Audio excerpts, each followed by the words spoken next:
Is AI really as bad as they say it is? Is Elon Musk right for calling for a moratorium on the development of AI? And what scares him so bad?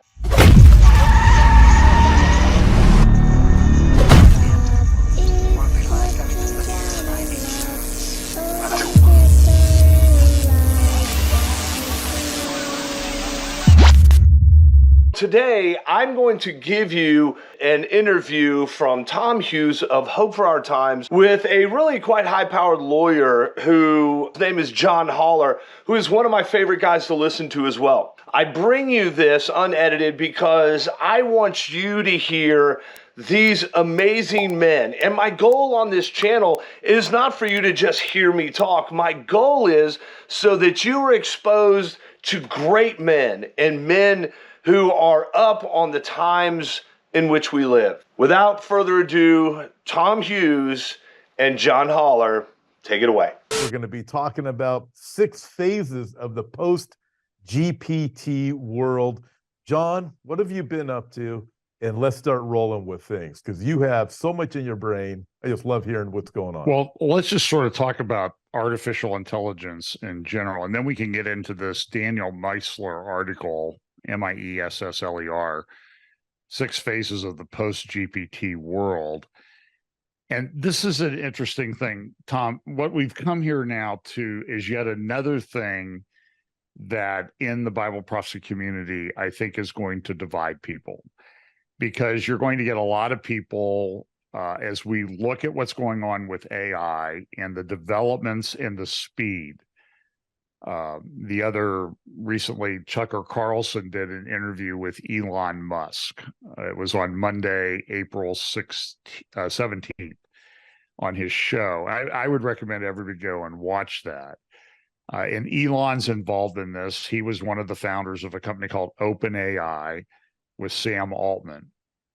It was originally set up as a not-for-profit, but Altman sort of shift it over towards a profit-making stage, and Elon got upset and left.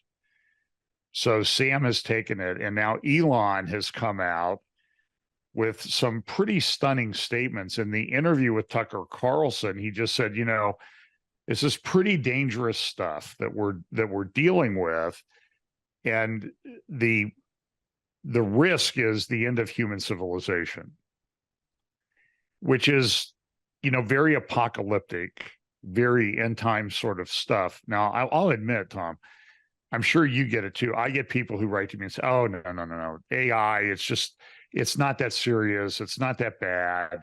It's not really that smart. It learns from itself, and eventually it degenerates into gibberish." I haven't seen that yet. And I don't know that it's just learning from itself. They keep adding things to it that it's learning from. And as you know, I was in Israel for the Christian Media Summit in December. And that was probably about December 12th or so. We had a meeting with Jonathan Medved, who's a wealthy business startup guy, venture capitalist, big on going to the United Arab Emirates and Saudi. He just gotten back from speaking at Saudi Arabia at one of their conferences. And he said, have you seen this ChatGPT 4, which was, he said it rolled out the end of November, and in the first week it got 1 million downloads. Well, it hit about 130 million within a month. It's the fastest rollout of any app in history. And there are some things that it does that are amazing, that are helpful, that I think would make things better for humanity.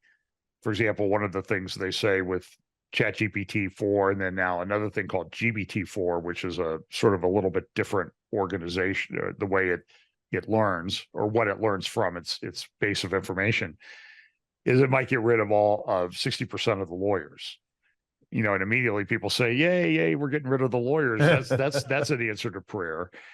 But it's going to get rid of a lot of people. There was a study, I think I talked about it some in my update on April 16th, which I thought was one of the darkest updates I've ever done, in terms of just the crushing weight of information. Goldman Sachs came out with a report leading up to tax day. And in that report, they said that the GPT-4, this is just GPT-4, this is not the follow-on, that the way this was developing, that it would probably do away with 300 million jobs around the world.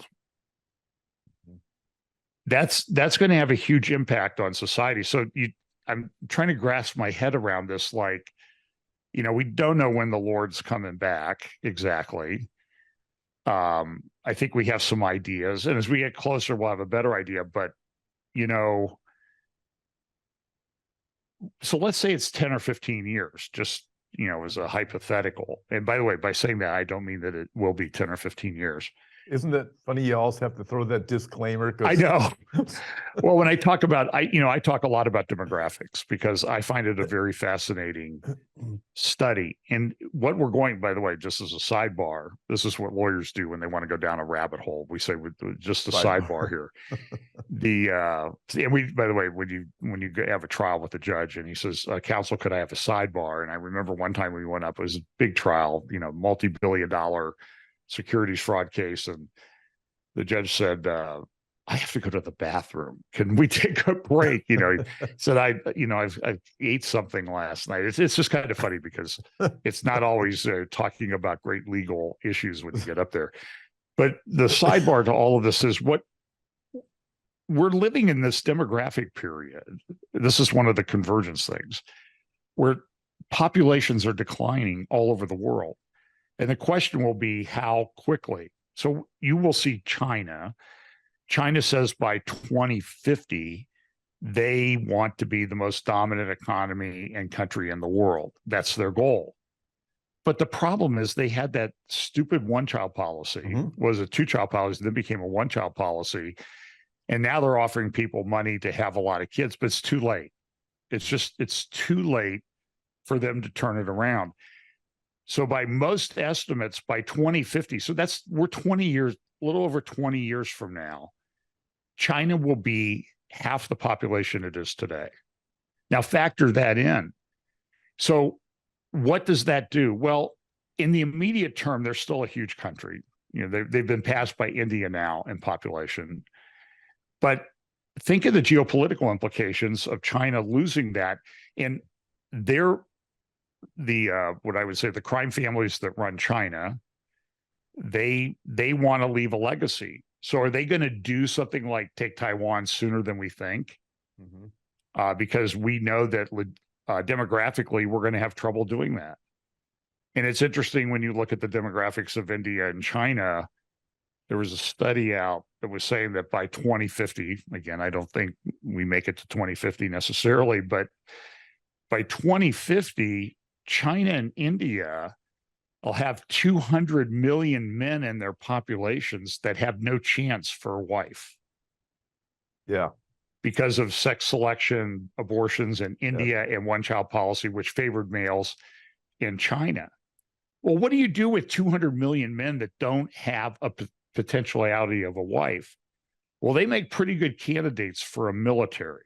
And I'm just saying the number that they've come up with is 150 to 200 million, which is kind of an interesting number. And, we know that there's that number in Revelation, but I'm not sure that's what it's talking about. But it's just it's an interesting fact. So we have all of these convergence of all these things. So now we throw in artificial intelligence on top of this and the development. So there was an open letter issued by guys, the Human Future or Future Life Institute or something like that, that was started by Elon Musk. It also involves Yuval Noah Harari and some others. And they came out and said, I think one of the co-founders of Apple, Steve Wozniak, joined in on the open letter. It's now been signed by like 50,000 scientists and tech people. And it said, we need to put a moratorium on going beyond GPT-4, or not ChatGPT, GPT-4. So ChatGPT comes out in November. GPT-4 is rolled out in March.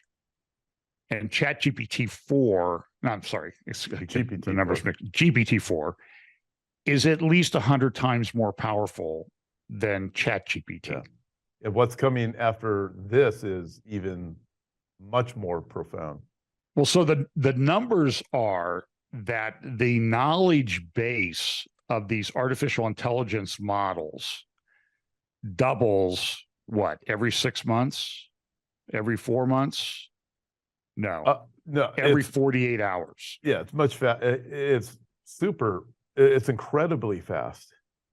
So they say that in 48 hours, it develops, it advances as much as the smartphones did from 2007 to 2018. That's just amazing.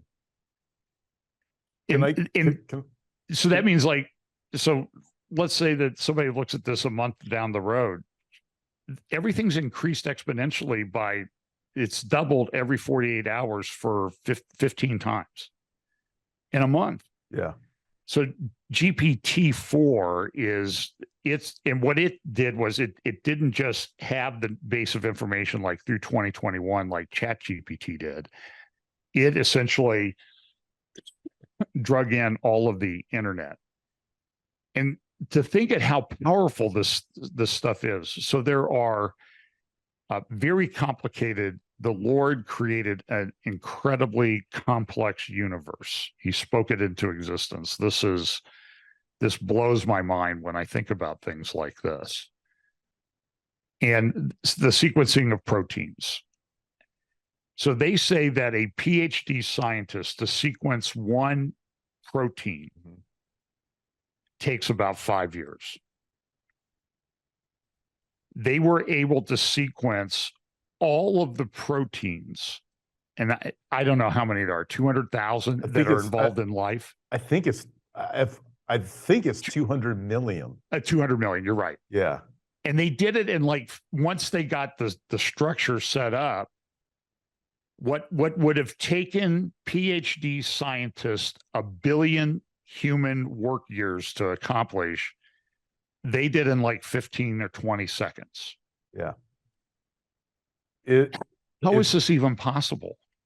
Well, I look at it, it's really amazing. I want to comment on just a couple of things, if you don't mind. Sure. One of them is that you mentioned the jobs are going to be lost, which I want to come back to in a minute, because the immediate future, it looks like it's not just jobs. It's going to be, you mentioned attorneys. It's going to be the jobs that people went to school for, got their masters, got their doctorates.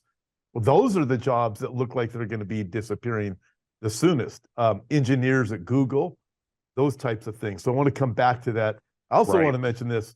This is my disclaimer. I do not believe Revelation chapter 9, the 200 million army is a group of men. That's me.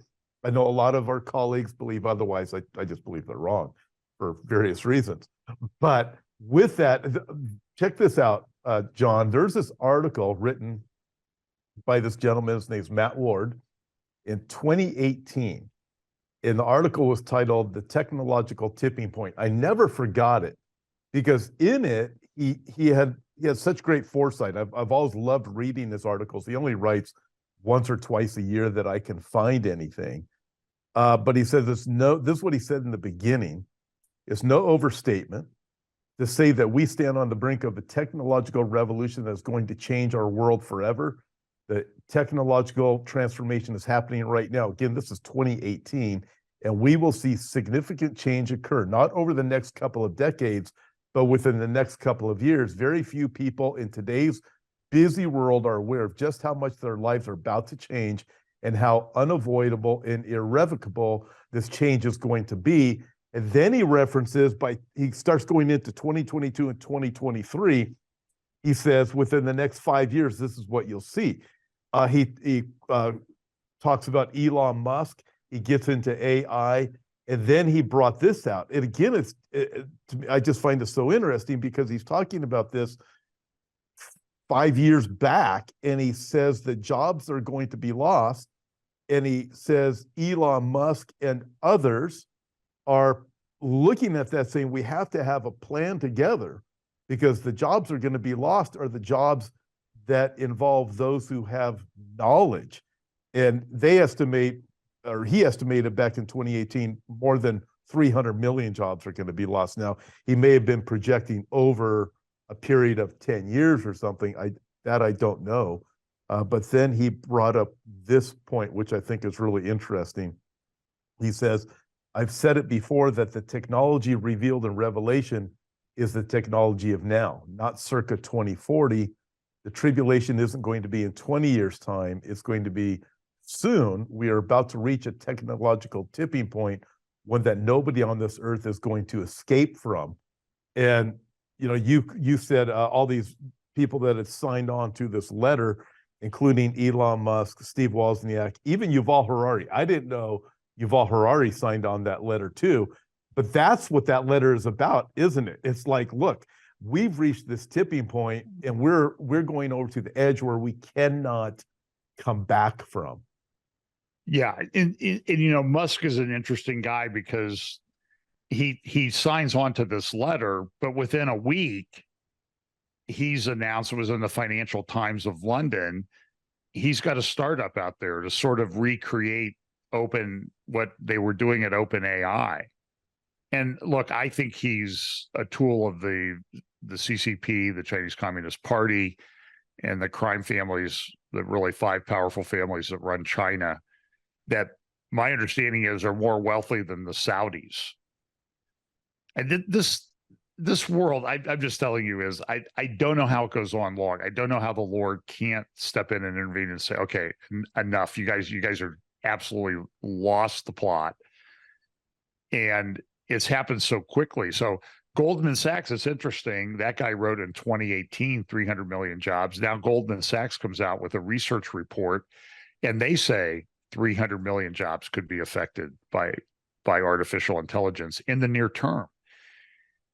So we have the protein sequencing that they did, 1 billion years of PhD scientists working is done in 15 seconds. That's just truly, I saw that report too.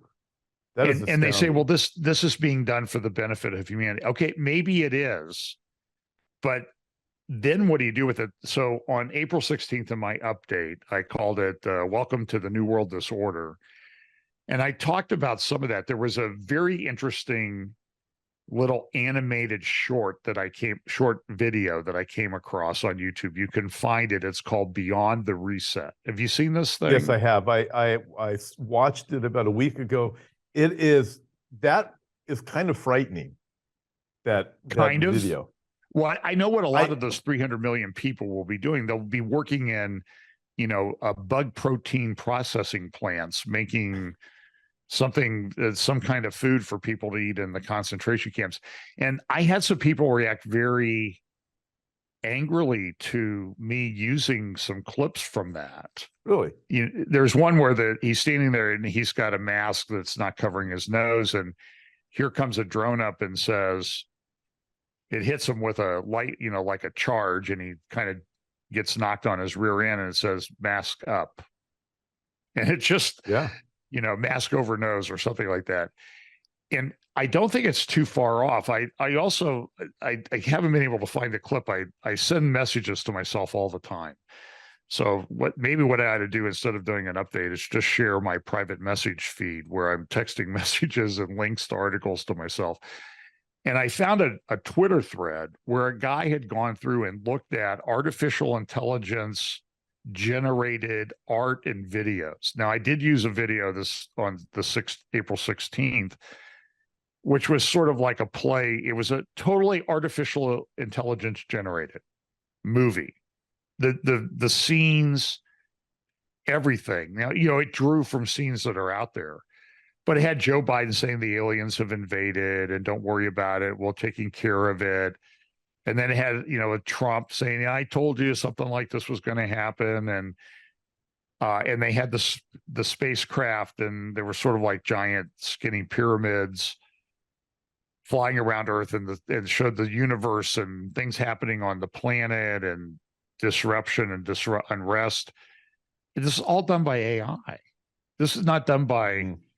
And for a lawyer standpoint, it raises a lot of interesting questions: is who owns the copyright to that stuff?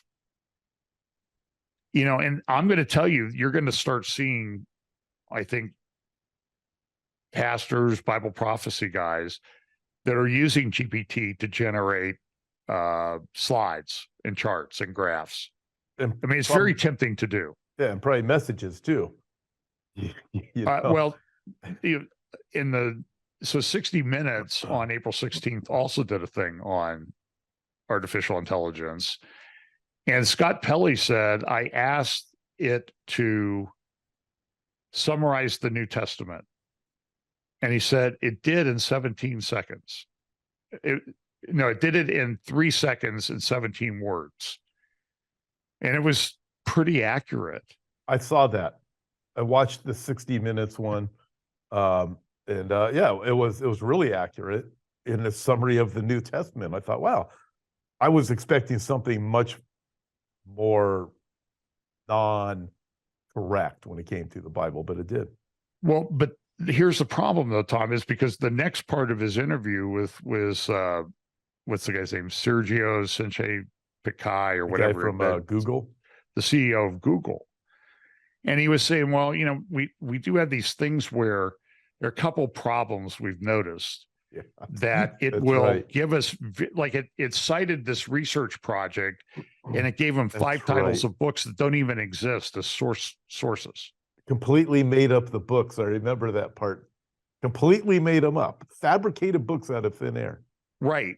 And then he said, and then it's sort of like it lies to us, in some of this. So they call it hallucinations. And Scott Pelley, the interviewer, said, well, what do you do about it? He goes, well, we're having high-level meetings about this. Everybody knows that this is a problem. I was, wait a minute. So you've unleashed this thing on humanity.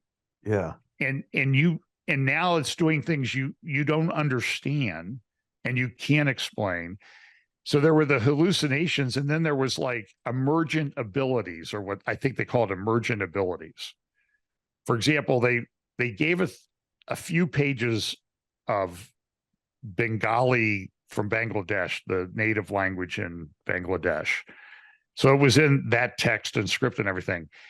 And it like taught itself how to read everything in the Bengali language almost immediately. And he says, yeah, that there are these emergent things, and we really don't understand how that's happening.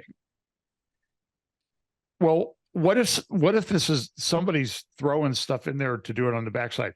So this fantasy that Elon Musk has, at the one time starting another company to do it and saying, well, we need to have a 6-month moratorium. There's no moratorium. Okay, this is nothing's stopping this. It's just moving forward at a rapid pace. And I'll admit to you, if it doesn't scare the pants off of you, you should question whether you're still breathing, because it's bad. John, you think of this with technology, but then you start looking at certain other events over the last few years. The problem is people who work in labs, people who work in Silicon Valley, people who, wherever it is, God said it in the Old Testament, the heart of man is deceitful and wicked, who can know it? Right. So man, apart from God, it's impossible for man to go from bad to good. Man can only go from worse to worser, if there is such a word.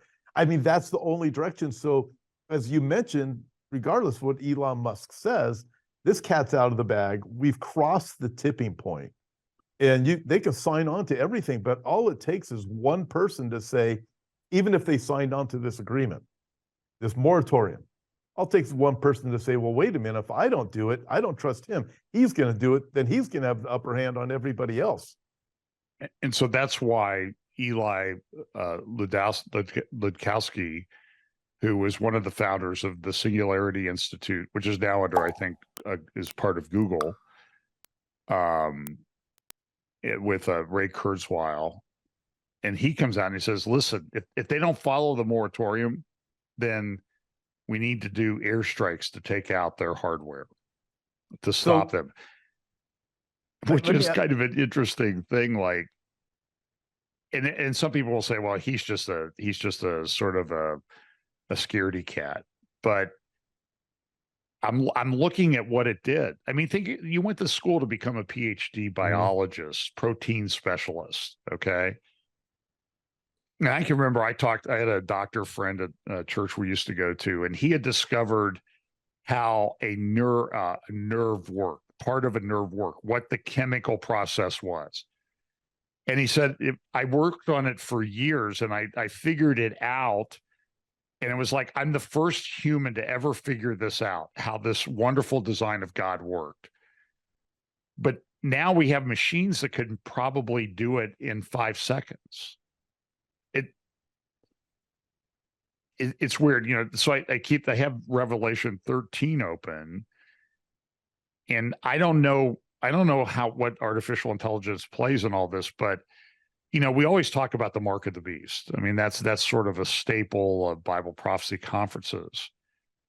But the one thing that we don't talk about that much, I don't think, is the follow-on verse in Revelation 13:15. And it was allowed to give breath to the image of the beast, so that the image of the beast might even speak and might cause those who would not worship the image of the beast to be slain. Mm-hmm. And so now we see this AI is generating images, videos, making up text, making up books, citing them as sources that don't exist. And so now you can understand when I was a kid, we took the proverbial Midwest family vacation, 6 people on a Chrysler with no air conditioning, driving to California in late July and early August across the deserts. And we went to Disneyland, and they had this statue of this Mr. Lincoln robot. Lincoln got up and talked. This was the first one that had just come out. This is 1965. And we were like, oh, now you could kind of get an idea about the image of the beast. But we're like almost 60 years beyond that. And this stuff is growing exponentially in what it can do. I got a comment. I remember the incredible moments with Mr. Lincoln. And right. I remember reading a Bible commentary of some sort, probably in the 1980s, and somebody had brought that up from Disneyland as they were talking about the image of the beast. But we are so far beyond that. And also, just as you're talking about this, and I've wondered about this same passage, the way technology is going, the way I've read Revelation 13 with the image of the beast in the past is this image will be profound. It's getting to the point with technology now where it's not going to be that profound because we're talking about it, whether it be 60 Minutes or CNN or Tucker Carlson or YouTube, people are talking about what AI is doing, which leads me to believe how rapidly everything is coming. And, you said some of the things you spoke about on that April 16th message yours were frightening. I'll tell you how frightening they were, John. I had all kinds of your people email me your video to watch, and I had a few people who said they were crying and they couldn't get through the whole thing. So I've yet to watch it, so I'm going to. But you start connecting the dots of where this is going. You face reality. Listen, our hope is in Jesus Christ, and when you have Elon Musk, Yuval Noah Harari, Steve Wozniak, the rest of these people in the tech world that are saying this is the direction it's going, they're actually giving warnings of the direction it's going to go. But the problem is, again, the heart of man is deceitful and wicked. So I watched, I can't remember if it was Elon Musk or who it was, but it might have been that 60 Minutes interview with the CEO of Google saying, well, it could be good or it could be bad. It's all going to be dependent upon how this thing gets programmed. But it sounds like the programming, the Google engineers are going to be taken over by AI. Yeah, and a lot of them, reports are that a lot of people have quit Google because they're like, you guys, you unleash this thing and you don't know what to do, and we don't want any part of it. I guess we're going to go home and build our own bunker. Yeah, no kidding. So we started out talking about this article by David Meisler over at DanielMeisler.com, the 6 phases of the post-GPT world. And it's kind of interesting what you just said about programming, because he said, first, it's going to hit the companies. That's the first phase. Then it's going to hit, and it's going to get the content. It's going to get all their knowledge and information. Right now, they're only going out and getting publicly available information, like a database of information through 2021, or now it's going out to the internet. What happens when it starts mining all the information in these data farms? And I talk about it all the time. It creeps me out that 20 minutes from my house, 15, 20 minutes from my house, are these giant Facebook server farms. And they have a number of these around the country. These are 6 buildings that are like the size of the Empire State Building laying on their sides. And a field used to be a farm. And they spent $2 billion on these buildings. By the way, they're refurbishing the ones they opened in 2019 because they're obsolete. It's just our data.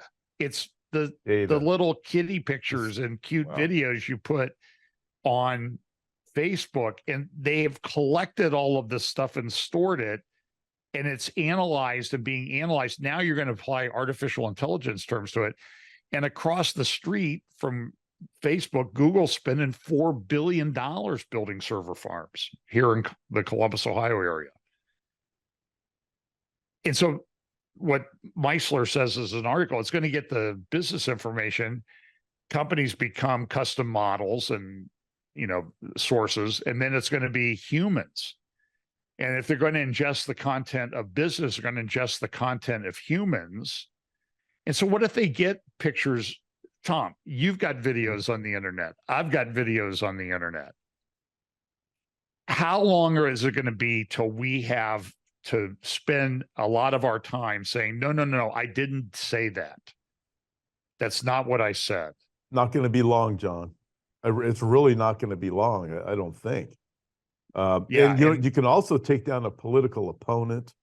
Whoever controls this thing, whoever gets to the top, it can control pretty much anything. It control the information, have all the access to all the data. People think they're going to escape this. I mean, looking at this is alarming what's coming. So then Meisler goes on and says, so then you're going to have AI assistants. So this is sort of like, remember when Microsoft Office came out with that stupid little thing called Clippy or whatever it was, looked like a paper clip, used to run around your documents, and it was annoying as all get out. If you could figure out a way to shoot it with a anti-artificial intelligence gun, maybe that's we get an anti-AI gun. But this is Clippy on steroids, this stuff that's going to happen. And Microsoft, look, they invested $10 billion in OpenAI. And do you think they're going to walk away from their investment? And no company's going to walk away and say, well, we're not going to do this, because if they're publicly traded, their executives will get fired for not participating in this and trying to make it better. And then you've got countries that are going, like Russia and China, are going to go after it. And I think in Ukraine actually did better in the war. They were able to increase the effectiveness of parts of their military by a factor of 20 using artificial intelligence and technology. But so everybody's going to do this, and so you begin to understand sort of how an antichrist could come in, take down these kings. And I'm not so sure. I've heard some guys out of Prophecy Watchers suggest that other places that maybe the 10 kings, at least some of them, are big tech companies, because some of them are far more wealthy than countries by far. What do you think they are? Just out of curiosity. I know this is a sidebar, and you're an attorney, but what's your thoughts on the 10 kings? I always put things into sort of baskets of possibilities. So, like the Antichrist Beast Kingdom is here, the Final Babylon is one of these possibilities. And so I don't discount that possibility anymore, because that it could be tech companies or a mix of tech companies and geopolitical entities. Because they control so much they control the information. What was it Yuval Harari said in 2018 at the World Economic Forum at Davos? He said the future of control it used to be the ones who owned the land were in the means of production in the industrial age were the huge titans. In our time, it will be the one who controls the data. And remember, he is also the guy who in 2015 went to a talk. He did it's called Google Talks. You can find it on the internet. He went to Google and he said, I love coming to Silicon Valley because I can see my good friend Fred or whatever his name is over here. But I love coming to Silicon Valley because it is here, and this is a direct quote, I've played it many times, that the religions that will control the world in the 21st century are being created. That ought to look. I'm not scared about this. It may be that somewhere somebody's got a book that says, okay, 2025, Haller's out of here. We got to get rid of him. He said some things and people are watching him, and he might have influenced some people. So he's done by 2025. And you know what? I'm okay with that. I'll be 71 by then, and I've lived a good life, and I know where I'm going when it's over. But there are a lot of people are going to be going somewhere, and it'll be over. I think on April 16th, Tom, what upset a lot of people about my video was that Beyond the Reset video, I played about a 3-minute clip of it, just because I didn't think people would be able to stomach it beyond that, and probably that was too much. But I also played a video. There's all these attacks going on, train derailments, explosions, food processing facilities. And so what had happened was there was an explosion at a dairy farm.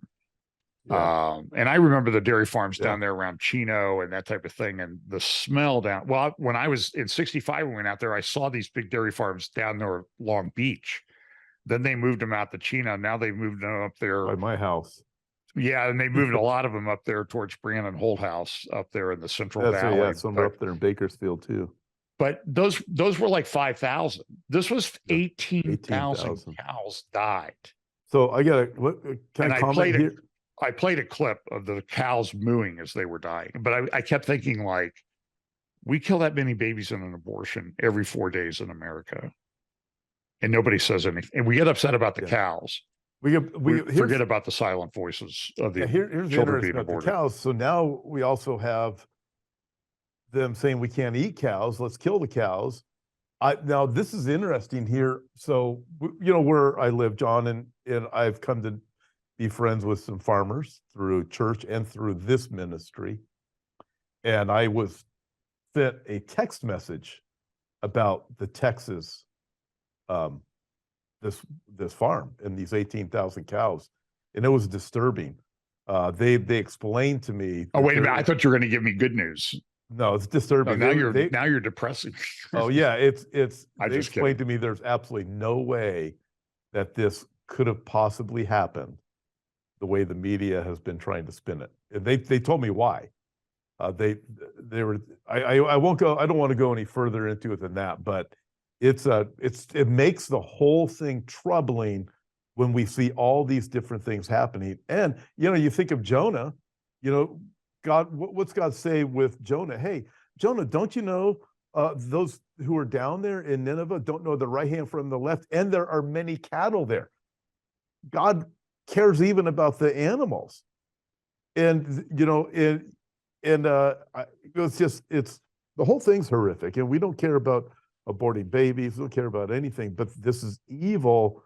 And I don't know, I have enough things that are going on in my head to think these things are intentional too. So, it's interesting you mentioned that. Charles Atkinson, our pastor, just went to, he was in Israel on a tour, and then he stopped. He's from England, so he stopped and went to London and went to the British Museum. And by the way, if you ever go there, there's a good book you should buy called The Bible and the British Museum, The Bible in or The Bible and the British Museum, because there's a tremendous number of artifacts there. And so when we were there a few years ago, they were just opening in their Assyrian section. They have all these reliefs that they brought back from Assyria that I don't know how they have them now. They're probably going to have to give them back, but it's sort of like somebody really wanted to bring those to England and put them in a museum. I mean, they're huge. I mean, I'm sure you've seen them, or maybe you haven't, but they take up rooms. But it's all these different, it's Sennacherib and all these biblical characters, and they were starting a new exhibit called Ashurbanipal. I am king of Assyria. I am king of the world. It was just kind of an interesting, when you sort of put it into an in-kind context, and we read the verses in Isaiah about the Assyrian comes into the land. I'm just telling you, Tom, there's so many things that we're seeing happening and coming to the fore and converging and accelerating and all these things. It's just absolutely mind-blowing. And everything is excelling, and it's so many different things are converging. Pretty much everything seems to be converging. We've only gone through 3 of the 6 post GPT world. Can I just summarize what they are? The last 3? Absolutely. Yeah. Content authentication. With all this creation, we're going to need to authenticate not just what humans make, but what AIs make as well. And it's difficult already. I mean, I've seen these videos. I saw this video that AI did.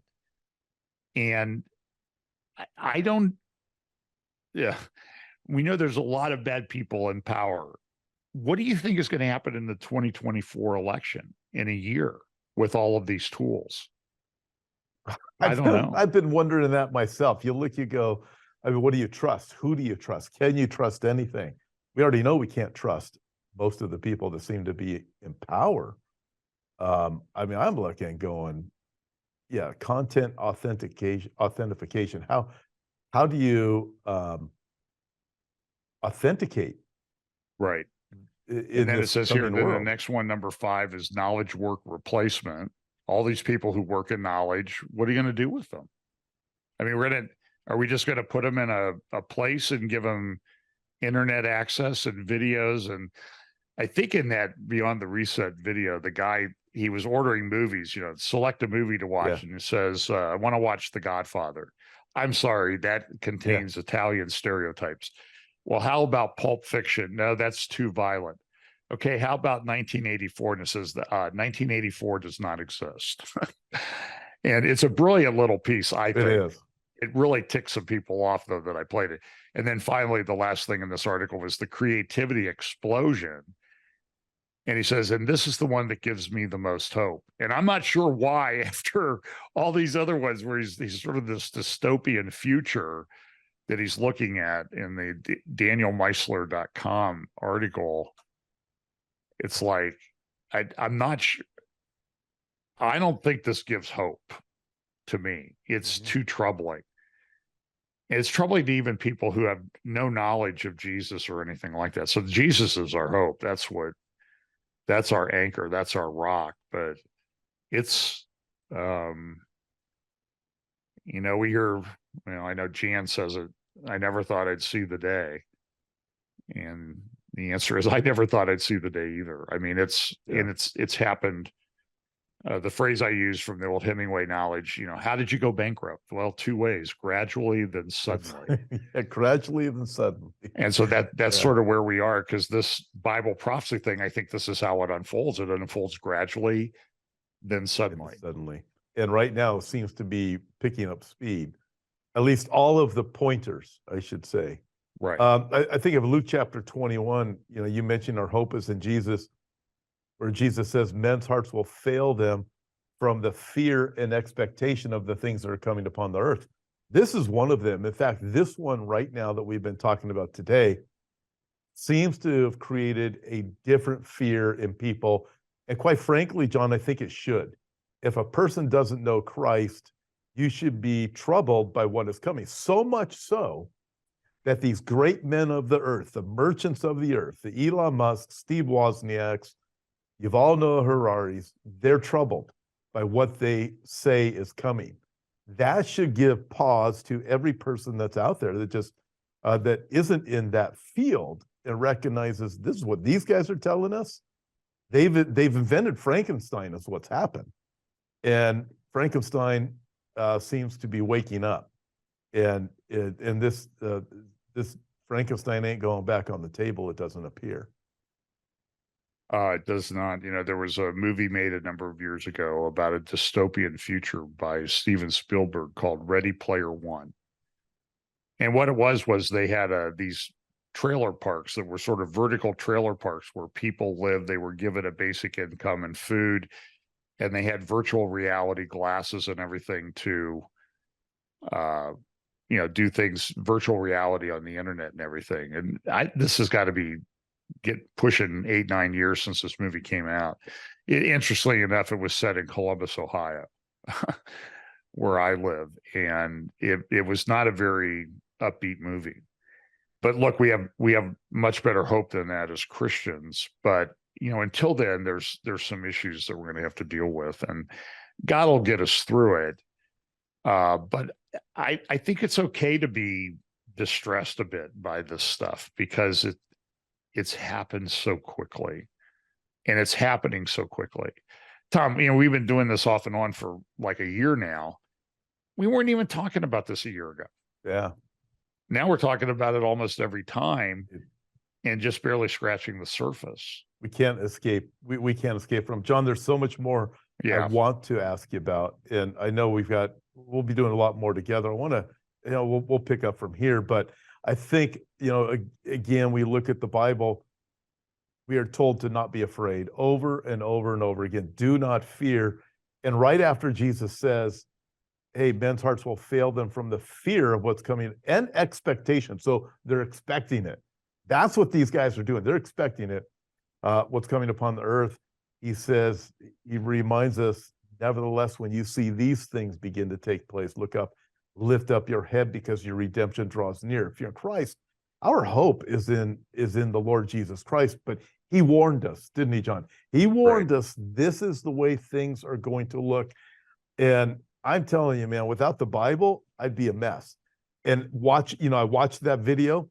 I'm still looking forward to watching your April 16 video, but the Great Reset animated video, it's a little bit unnerving if you're not ready for it. But you can see, John, I could see that happening after the rapture. Will it get that bad before? Some of my friends think it will, but still our hope is in heaven. And but man, praise the Lord, he gave us his word to guide us. Tom, there was now this is not something that's new with the current coalition that's running the government in Israel. There was in the right-wing coalition, in some of the ultra-Orthodox parties, there was a bill introduced to ban the sharing of the gospel in Israel. And this is not new. This has been going on for 25 years. The bill never gets anywhere. I don't think it has support. But let's say it's enacted. How should we respond? And I thought about that. Now, look, it's easy to be bold and brave when you're not going through it, okay? But my reaction was, okay, if that's what they're going to put in place, then I think I need to go buy a ticket to Israel.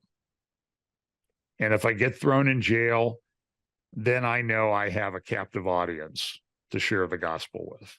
Amen. I love what that. Are they going to do? Put me in another jail?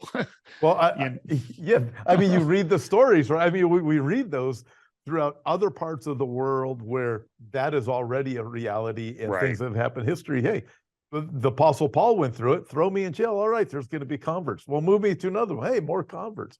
Yeah. But that is that right mindset too. I think of Revelation chapter 12.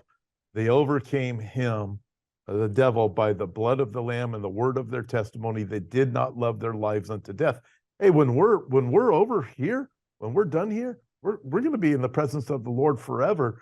And we have I think it's that a mind shift, like what you just said, John, is what needs to take place in the Western world. Is we've got to start thinking about things different. Those cows that burned alive in Texas was disturbing to a lot of people. I got a lot of emails about that. Oh, please, I couldn't listen to that. I couldn't watch that. But you know what I was thinking about? I was thinking about the jihadis who locked Nigerian Christians in Oh, yeah. churches and set them on fire. Yep. But you know what? You remember the scene where they took the guys out to the beach Yes, and they the beheaded orange, them on had the them in the beach? orange jumpsuits. Yeah. Yeah. And so immediately when people thought about that, they were like, well, those are Coptic Christians. They're not really Christians. They have bad doctrine and that type of thing. And I'm like, but the universal testimony was that as they were dying, they were saying the name of Jesus. And that's the critical thing was. So maybe they had a whole life of bad doctrine.